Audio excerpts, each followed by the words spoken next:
Sehingga saya minta disajikan informasi dari Ibu Ova. Loh, ijazah itu pembuktian mata, bukan telinga. Nggak pernah UGM menunjukkan. Nggak pernah ditunjukkan. Kalau kita ditanya SIM di jalan, tunjukkan SIM-nya. Ditanya yang buat SIM, kan nggak lucu.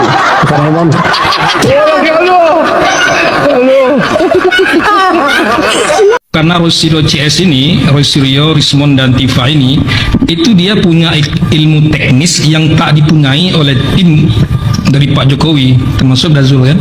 Kebanyakan tim dari Pak Jokowi ini itu orang yang berlatar belakang hukum dan relawan. Relawan ini kan maju gentar aja kan. Kadang-kadang rela, kadang melawan. Jadi itu kelemahan dari tim Pak Jokowi ini. Dia nggak punya lawan yang sebanding orang yang memiliki ilmu teknis seperti Rismond dan Roy Suryo. Makanya publik itu percaya karena dia tampilkan analisis ELA itu katakan memang berbeda. Jadi orang percaya itu ilmu teknis nggak bisa dibantah. Sekalipun saat ini penetapan tersangka itu salah satu pasalnya itu manipulasi digital sehingga tidak ilmiah dan menyesatkan. Artinya tidak ilmiah katanya. Kemarin kan sudah dikatakan juga sama Roy Suryo kan bahwa dia memang melihat dari postingan pertama dari Dian Sandi. Sebetulnya pangkal balanya di situ karena ditampilkan itu karena Rosirio dan Rismond ini punya ilmu dan sebelumnya dia ke UGM melihat skripsi dan sebagainya itu dia semakin yakin, makanya dia semakin yakin 99,9% itu ijazah palsu tapi 0,01% asli itu yang lebih kuat gitu. Baik, ini masih pertanyaannya, walaupun lembaga yang punya otoritas sudah menyatakan bahwa penetapan tersangka ini karena Roy Suryo itu manipulasi elektronik, tidak ilmiah yang digunakannya metodenya, sehingga menyesatkan publik. UGM juga sudah menyatakan, tapi publik tidak percaya. Ini dalam sisi ilmu komunikasi. Pernyataan itu tidak dibarengi dengan bukti-bukti yang akurat, termasuk UGM sendiri kan pernyataan tanpa bukti, baik di podcastnya maupun di di pernyataannya, bahkan ditutup dengan pernyataan rektor itu bahwa kalau setelah ijazah itu diberikan kepada mahasiswa, dia nggak bertanggung jawab terhadap ijazah itu lagi. Makanya kan dia sendiri kan nggak pernah memegang ijazah itu karena dipegang oleh Pak Jokowi. Nah, termasuk juga Baris Krim kan kita sama menyaksikan ketika dia konferensi pers. Bahkan ijazah yang ditampilkannya itu adalah ijazah yang dilipat. Termasuk juga pada gelar perkara khusus yang menghadirkan Rismond malah nggak ditampilkan ijazahnya. Ini ada apa? Ini memang apakah ini sengaja mengulur-ulur atau memang ini ada persoalan? Kita kan semua nggak tahu. Kalau dikatakan tadi banyak saksi, banyak saksi, banyak ahli yang diperiksa, justru itu bisa sebaliknya, bukan karena kehati-hatian, karena ingin mengkriminalisasi. Saking susahnya mencari deliknya, celahnya, dicari banyak ahli. Roy Suryo dia udah dapat MBG belum tuh? Karena dia masih anak SMA tuh. Dari awal memang kasus ini kasus tentang gelagat politik yang makin lama dia makin terpolar. Karena mana ujung dari kasus ini? Seandainya Pak Jokowi ijazahnya hilang, pertanyaan saya, kalau ijazahnya hilang apakah otaknya juga hilang? Itu yang mau diteliti oleh Tifa supaya tidak ada pembuktian bahwa otak orang itu hanya tergantung pada ijazahnya. Kan di balik kasus ini kita bertengkar, emang Pak Jokowi punya otak nggak tuh?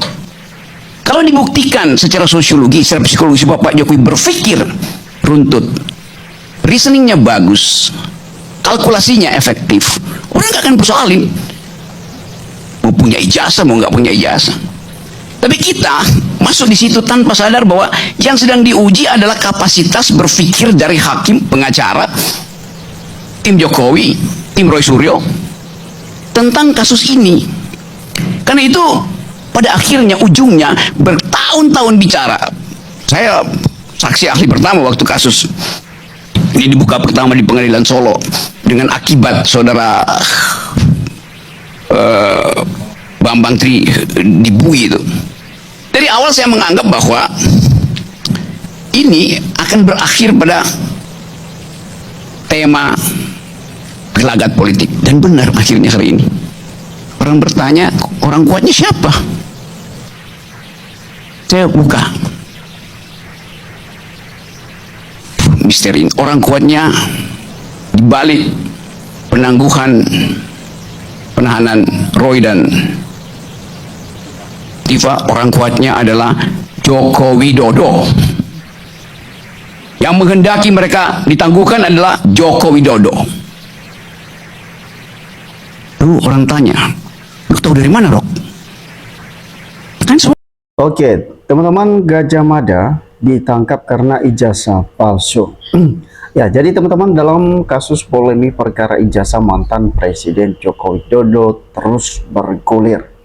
Ini update terbaru yang disampaikan oleh Tempo. Ini berita terbaru terkait dengan Gajah Mada, di mana hal ini kok bisa ditangkap ya, karena hanya gara-gara sebuah ijazah.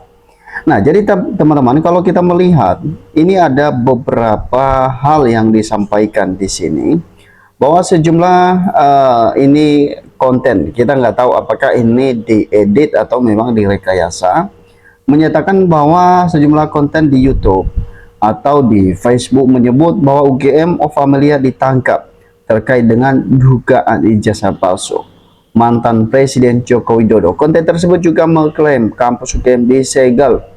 Narasi ini menyebar pada awal Agustus 2026. Ya, setelah Pengadilan Tata Usaha Negara atau PT TUN menolak banding UGM menyatakan salinan ijazah serta transkrip nilai Jokowi sebagai informasi terbuka. Benarkah Rektor UGM Offamilia ditangkap dan kampusnya disegel? Jadi tanda tanya. Ya, jadi teman-teman, ini hal yang sangat mengejutkan. Kalau benar berita ini membuat geger kembali publik terkait dengan ijazah mantan Presiden Joko Widodo yang semakin hari kita melihat bahwa ini semakin memanas terkait dengan keabsahan ijazah mantan Presiden Joko Widodo. Sebenarnya yang menjadi persoalan adalah ijazah asli yang tidak pernah kunjung dibuktikan dan tidak pernah kunjung diperlihatkan, sehingga ini menjadi perhatian publik ya terhadap ijazah atau keabsahan ijazah mantan Presiden Joko Widodo, di mana para terduga menilai bahwa 99,9% adalah palsu dengan berbagai narasi yang kita lihat di media sosial saat ini. Dikatakan bahwa ini tim C Fakta Tempo memverifikasi narasi tersebut melalui wawancara, analisis gambar dan komunikasi sumber kredibel. Hasilnya tidak ada penangkapan terhadap Rektor UGM maupun penyenggel kampus di bulan Sumur. Ya, jadi ini teman-teman, juru bicara UGM Made Andi Arsana membantah isu penangkapan Offamilia yang menyegel kampus tersebut. Informasi tersebut tidak benar, kata Andi disambungi dalam Tempo. Ya, jadi teman-teman, ya mudah-mudahan ini tidak benar dan kita percaya bahwa Offamilia mempunyai komitmen dalam mengungkapkan kasus ijazah mantan Presiden Joko Widodo dan membantu penegakan hukum untuk membongkar hal ini sampai dengan seterang-terangnya. Nah, jadi teman-teman, dalam hal ini bahwa memang kita lihat bahwa kasus-kasus ini cukup viral di media sosial terkait dengan nilai mantan Presiden Joko Widodo, terutama ijazahnya yang diklaim adalah asli, dan begitu juga dengan transkrip nilai yang katanya asli, ya. Namun teman-teman, kenapa tidak berani untuk ditunjukkan? Ya, kemudian bahwa hal ini membuat publik kembali geger ya terkait dengan transkrip nilai dan begitu juga dengan ijazah mantan Presiden. Bahkan dari para alumni Fakultas Kehutanan tersebut yang mulai turun ya untuk membongkar kasus ijazah mantan Presiden Joko Widodo yang katanya asli tapi tidak pernah ditunjukkan.